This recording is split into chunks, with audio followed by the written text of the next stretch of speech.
maayong gabi sa tanan.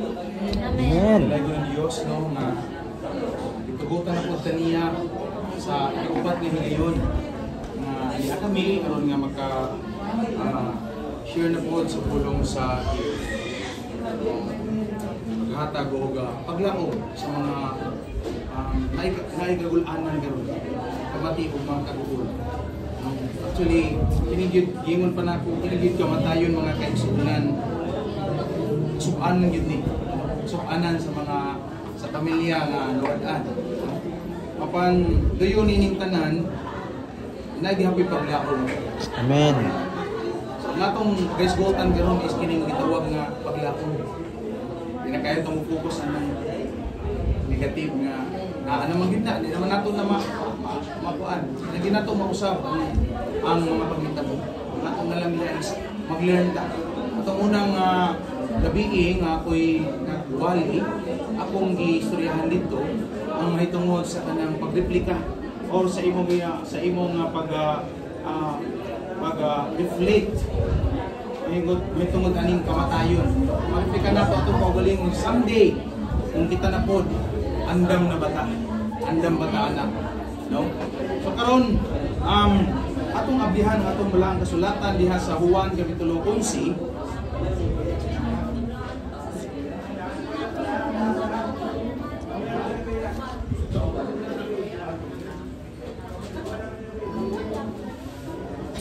Versikulo 25 ngadto sa 26. Ang dinihang pulong sa Ginoo, og si Hesus mingon kaniya, ako mao ang pagkabanhaw o ang kinabuhi. Ang nagtuo kanako bisan tuod mamatay, mabuhi. O ang tanan nga buhi og nagtuo kanako dili gayud mamatay, mituo ka ba niini? Dunay pangutana sa tausan. Ituo ka ba niini? Amen. Duko ta mga igsuon ug pagampo ta sa pulong sa Ginoo. Balangan na mo nga Dios, dalagon ikaw sa walay katapusan. Walay lain namong pasidungan kung dili ikaw Ginoo. Lord, ninitakla sa gabiyon, ani ana usab ang mga alagad aron sa pagsangyaw sa mga mensahe sa Ginoo. Mani kami Ginoo, wala kami mahimo kung wala ikaw. Wala ang Espiritu, you are the great teacher of God. Ikaw magapanudlo karon pinagi sa among bakbak ng Jesus. Salamat sa imong presensya sa imong lihok, Amahan. Salamat nga imong ablihan, Lord, ang mga salabutan nitong nagapaminaw karon. Ang ilang mga kasing-kasing isipanudlanan sa mga pulong. Madili kayong tanak kining mulabay nga tawang Ginoo. Hinaot pantana Lord nga makabawati karon Lord God, muila og musimba diha kanimo Dios. Amo kining ginideklara og ginapasalamatan. Pinaagi sa gamhanan ngalan ni Hesus sa mga luwas. Amen. Amen. Kung mutan-aw tag minatay mga kahigalaan, ay nung gidang diha na gyud taman ang ginabuhi. Magaingon ta this is the end. Pero karong gabi una, atong tan-awon kon ang kamatayon magyud diha ra gyud ba nahunong ang mao nga paglaom sa dihang namatay ang usa ka tawo. Dinhi sa atong gibasa sa John 11:25 to 26.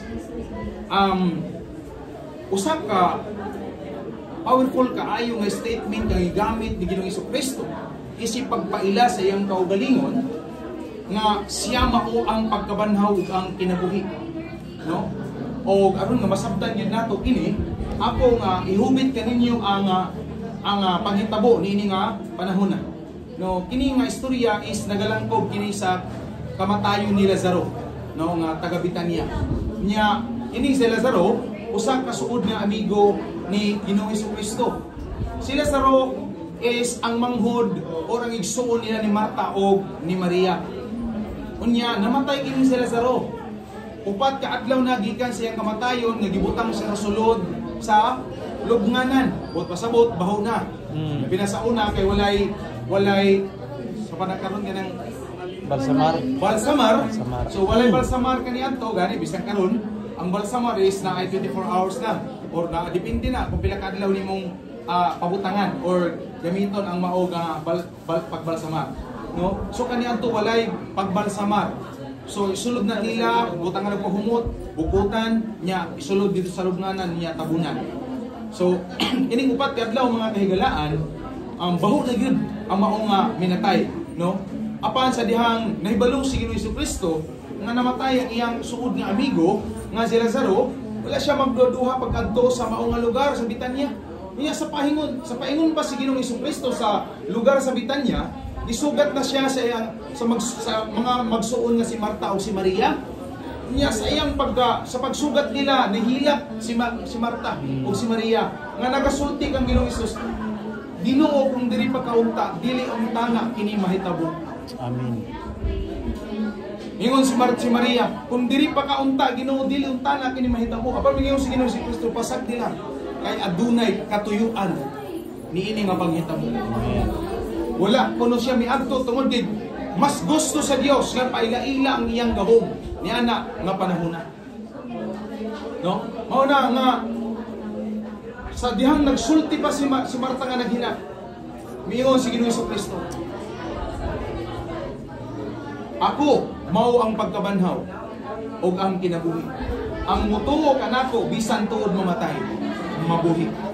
Apan ang nagatuo kanako, no? Dili na gayud mamatay. Tana siya kang Marta ug kang Maria, mituo ka ba niini? Wala po din pangutana karong gabi una, alang kaninyo nga mga magsuon. Kaninyo nga paryente ni nanay Elmuri, Maria Elmuri. Kung pangutan-on mo karon ni Ginoong Jesucristo sama sa papangutana kang Maria ug kang Marta, mutuo ba kamo niini nga si Jesucristo mao ang pagkabanhaw kang kinabuhi? Amen. Amen. Salamat sa Ginoo kung mao kana. Kay atong pagaisgutan karon mga kaigsuonan, ang pagkabanhaw, ang gahom sa ni Ginoong Jesucristo. Ang kamatayon mao ang pinakalisod nga realidad sa kinabuhi. Maghatag kini kanatong kasubo, kagul-anan, no? O kahadlok. Apan dinhi sa Juan kapitulo 11 nga atong gibasa mga kaigsuonan. Samtang siya nagatindog dinha sa atpultahan sa mga lubnganan si Ginoong Jesucristo. Naghatag siya paglaom bisan pa man sa kamatayon. Amen. Amen. Ingon lagi na ko ganiha. Dinhi maintuno pag mamatay ang tao, pero dili. Sa pagsulti ni Ginoong Jesucristo, makita ang milagro nga nakapabag-o sa kinabuhi ug sa pagtuo ni Maria ug Marta. Dako nga milagro ang ibuhat ni Kristo ni nga panahona. Imagine 4 days ng patay o gilubong na dito sa lubnganan si Lazaro. Apan naay gibuhat ang Dios nga makapabag-o sa panghuna-huna o sa pagtuo ni Marta ug ni Maria. Ini nagapahinumdum kanato mga kaigsuonan nga ang Dios si Kristo dili lamang siya oy maghatag og kinabuhi kundi siya mismo ang kinabuhi. Amen. Yung ato mga kinabuhi karon hinatag ni sa Ginoo. Ingon niya, He is the giver of life. Jesus is the giver of life. But bisan pa siya nga giver, dili lamang siya giver kundi siya gyud mismo ang kinabuhi. He is our life. Amen. He is our life. Okay. Si Jesus mao ang kinabuhi. Ingon siya, I am the resurrection and the life.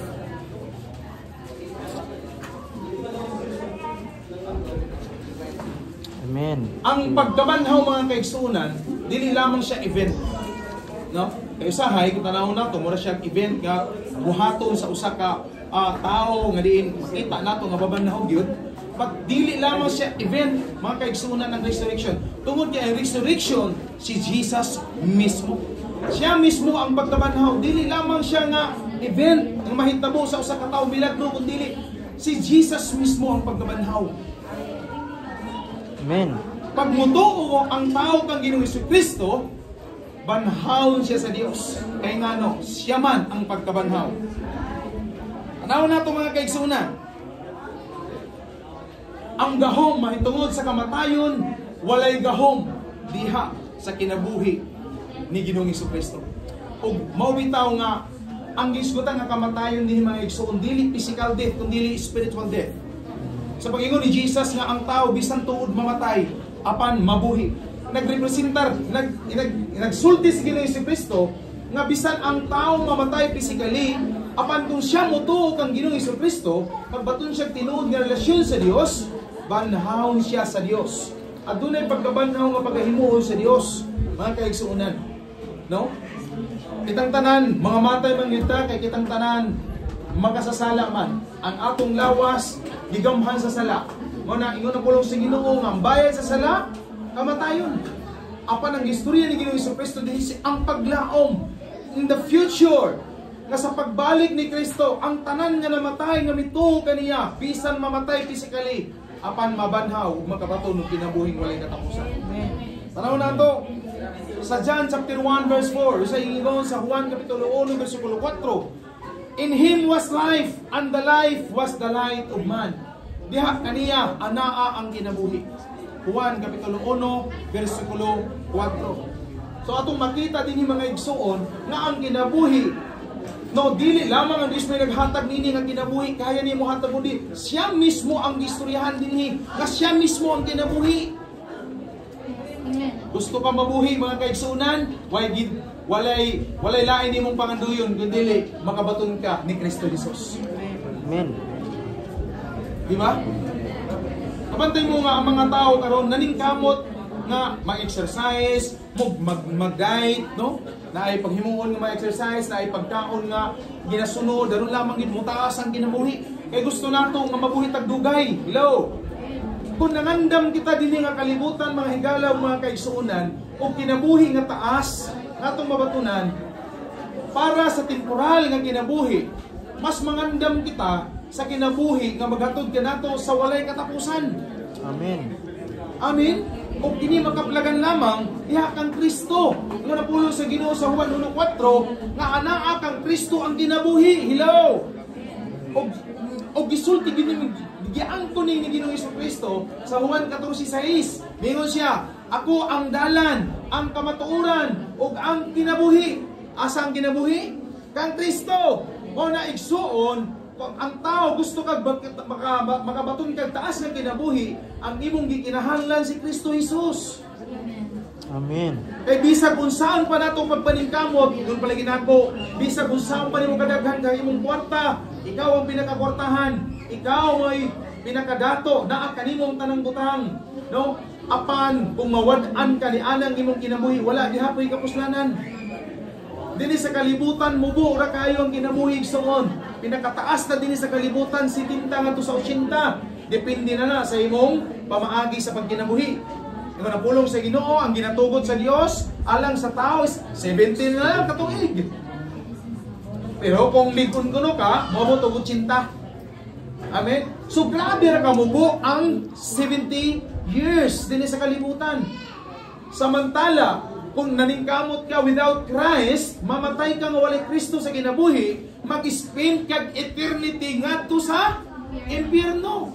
Unya ang word nga gigamit na is eternity. Ang word nga eternity is wala na ipagka bugto. Forever and ever. Mao na samtang buhi pa ka karon igsuon, mutuo ka kang Ginoong Jesucristo, may tinubdan sa kinabuhi. Amen. Gusto kang kinabuhi nga taas, anaa kang Kristo pagkaplagan. Hello. Amen. Tanawa ang suga igsuon. Musiga ba ang suga kung di makakonek sa source or sa power supply? Dili musiga ang suga kung dili makakonek sa kuryente or sa power. Hello. Ing anak ko ng atong kinabuhi. Dili pud ni siya mahimong mambabungahon. Dili pud ni siya makalahutay og musiga dinhi sa kalibutan kung walay ta relasyon diha kang Kristo. Hello mga igsoon. Amen.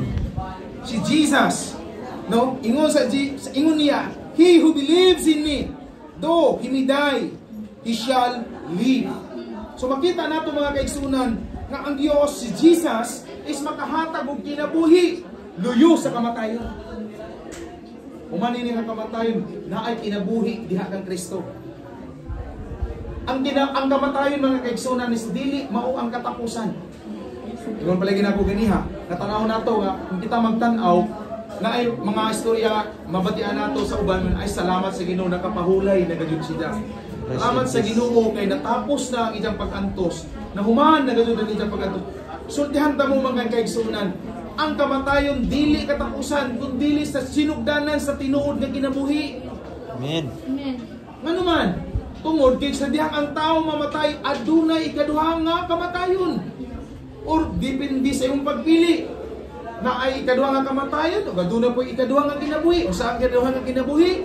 Kung adunay Kristo nga ikaw mamatay, mituo ka kang Kristo, na kay relasyon kang Kristo, makabatong kag kinabuhing walay katapusan.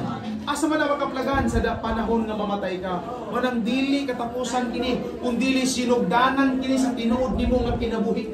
Amen. Our eternity, diha ta mag-spend sa atong eternidad mga Yes. kaigsunan. Hallelujah. Thank you, Kung Lord. palagi na ko ganyan, nalingkamot ganita nga magpatuntag mga usa na lang atong himuon, kung masakit ta, palitag tambay, mag-hospital ta, para lamang gadud nga ma-sure nato nga patabuhi pa ta.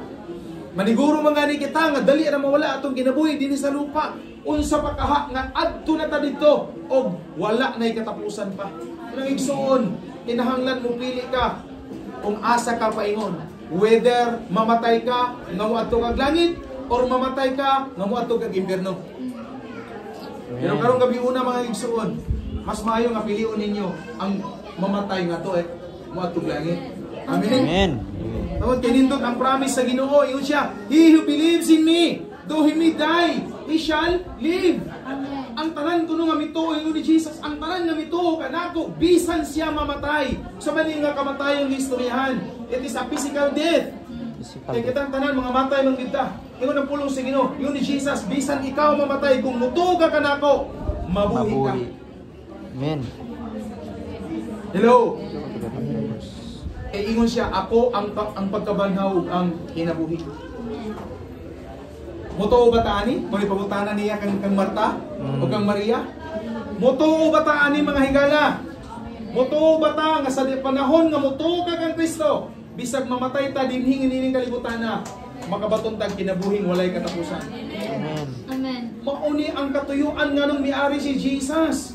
Marong miari siya aron ihalad ang iyang kinabuhi dito sa cross alang kanato. Ang nga kita nga mutuo dili maadto sa kalaglagan kundi magkinabuhi makabatunog kinabuhing walay katapusan. Muni katuyuan sa pag-ari ni Jesus, mani mission niya aron tagaan tag kinabuhing walay katapusan, hatagan tag paglaom, luyo ni aning subanan mga kaigsunan. Patay na pero buhion kita sa Dios. Hallelujah. Ug kanus aman ni buhaton sa Ginoo. Mga higala, mga kaigsunan, buhaton kini sa Dios sa iyang pagbalik sa ikaduhang higayon. Amen. Hallelujah. Mutuo ba kamo nga mobalik si Jesus? Amen. Hello. Ako nagtuo ko nga ang ato mga kaigsunan nga mga Katoliko or nagkalain-lamang tag denomination pero mutuo ko nga kamo mutuo nga si Jesus mobalik sa ikaduhang higayon. Amen. Amen. Amen. Amen. So magkita nga ito mga higala na sa pagbalik si Jesus, dili niya himuon ang pagbanhaw sa tanan nga mituo diha kaniya. Ingon ang sa 2 Thessalonians nga mubalik siya na ay rapture nga pagahimuon ug ang unang mabanhaw kadtong nagatuo diha kaniya. Nangamatay man sila apan banhaw sila sa ikaduhang higayon sa pagbalik ni Jesus. Ang mga patay nga mituo kang Kristo may unang mubanhaw musugat diha kaniya. O Amen. katong wala pa mga matay sa pagbalik ni Jesus musunod sa mga sa mga gibanhaw nga nangamatay. Basahon nato na mga kaigsunan. Thessalonians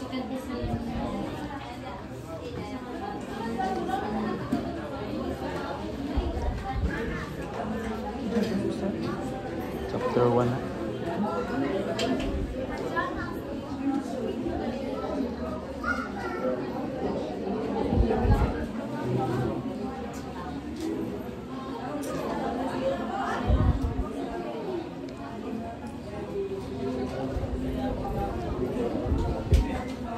there is 1 Thessalonians.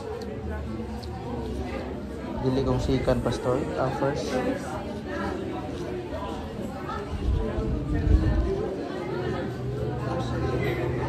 This is the second star, verse 8, 1-8. 1 Thessalonians chapter 4 verse 13. Verse 13. Ang pagbalik. Sige na. Ingon ang pulong sa Ginoo dinhi mga igsoon. Buot kami nga masayod kamo sa kamatuoran. Mahitungod ngadtong nangamatay na. Aron dili kamo mag-uol sama sa mga tawo nga walay paglaom. Kita nagtuo nga si Jesus namatay og nabanhaw. Busa tungod kang Jesus, banhawon og dag-on sa Dios. uban kaniya kadtong nangamatay nga nagtuo kang Hesus. Amen. Ang pagtulunan sa Ginoo nga gitudlo namo kaninyo mao kini, kita nga buhi pa nigbalik sa Ginoo dili mag-una niadtong nangamatay na. Unya mabati ang singgit sa pagmando ug ang tingog sa arkanghel. Ingon man ang lanog sa trumpeta sa Dios. Ug mupunsad ang Ginoo gikan sa langit.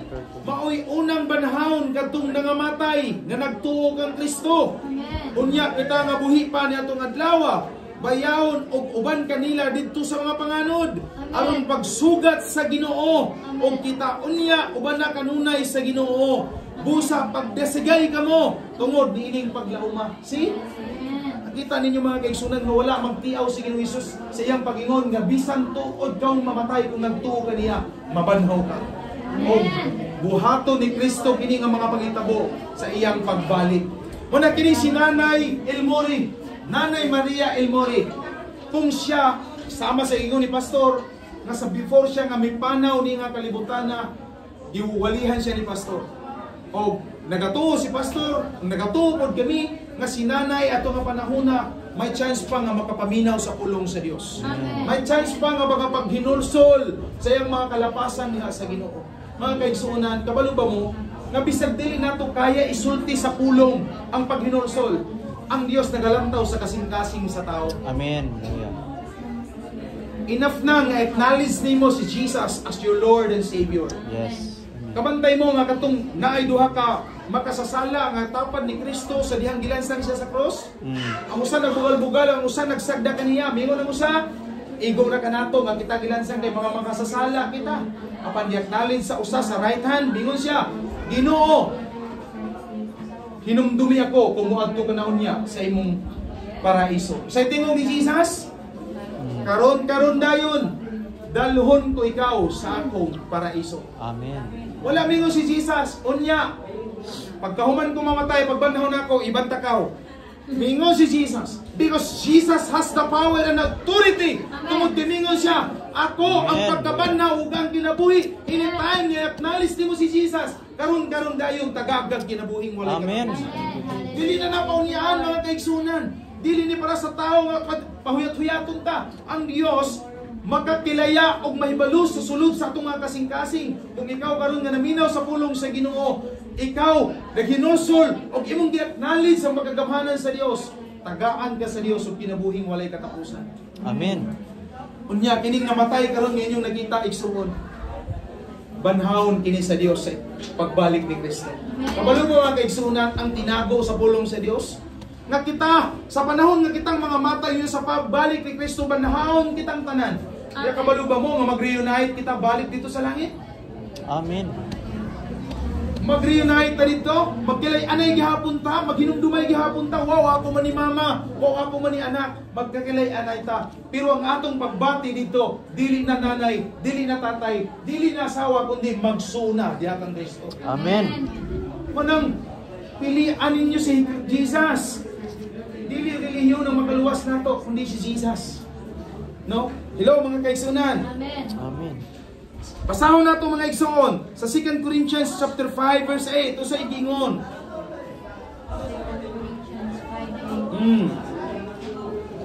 Wala kami manuya bisan pa o gusto unta namo mabiyaan na kining lawasa ug mopauli dito sa Ginoo. Amen. Amen.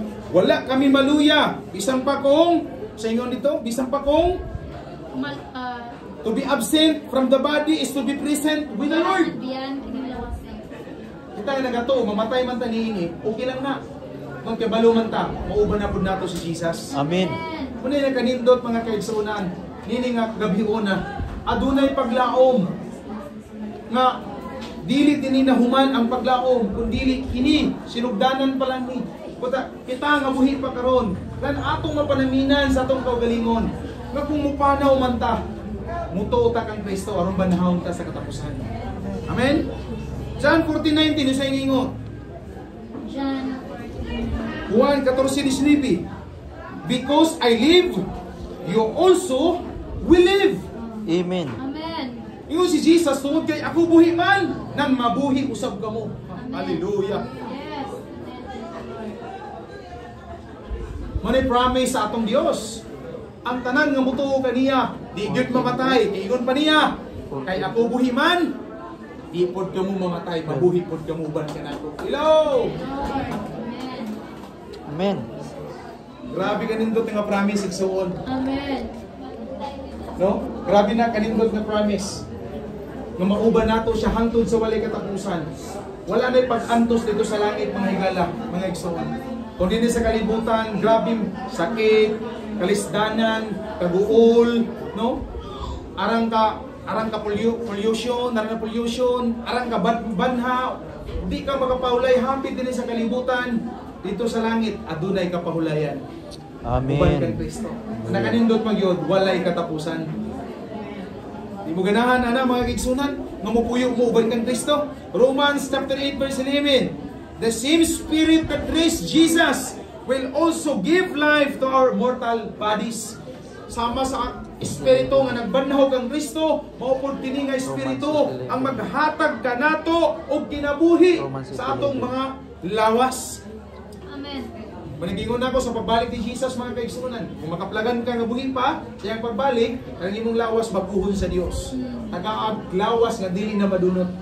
Amen. Pero kung mamatay man gani ka, sama ka nanay Maria, nga nauna na, ayaw ka biro, kay banhaw na siya sa Dios. Muni na kanindot nga promise sa Ginoo sa tanan nga mituo kang Kristo. Mamatay man ka, naagyahapoy paglaom nga buhion ka. Amen. Hallelujah. Amen. Amen. Praise God. Amen.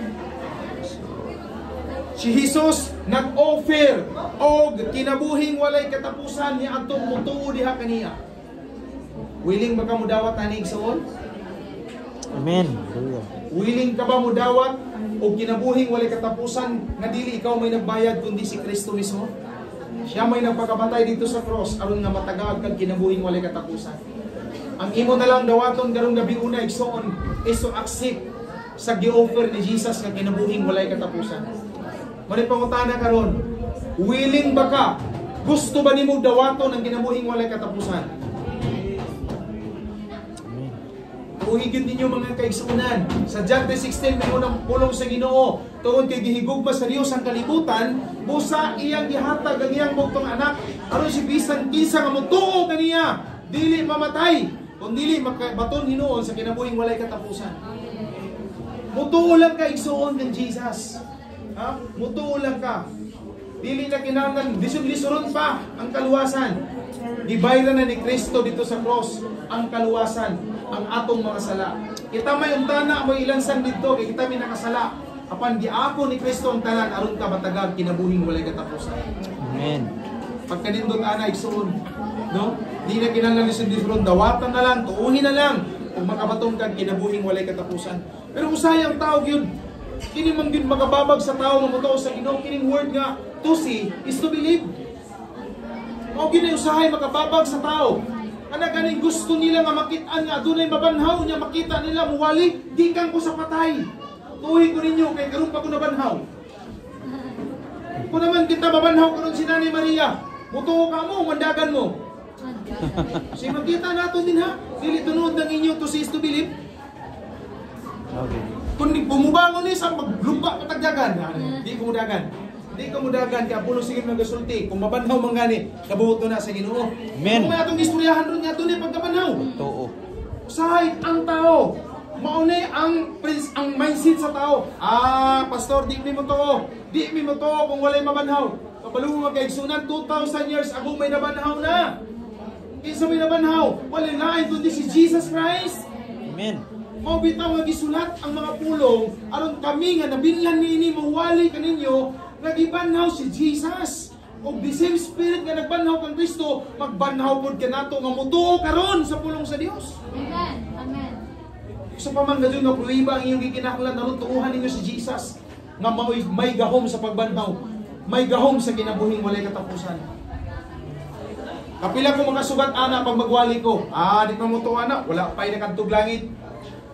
Wala pa'y nakadtog langit nga namatay niya nubalik diri maingon nga nindot ang langit, wala pa. Ingon na pulong sa Ginoo.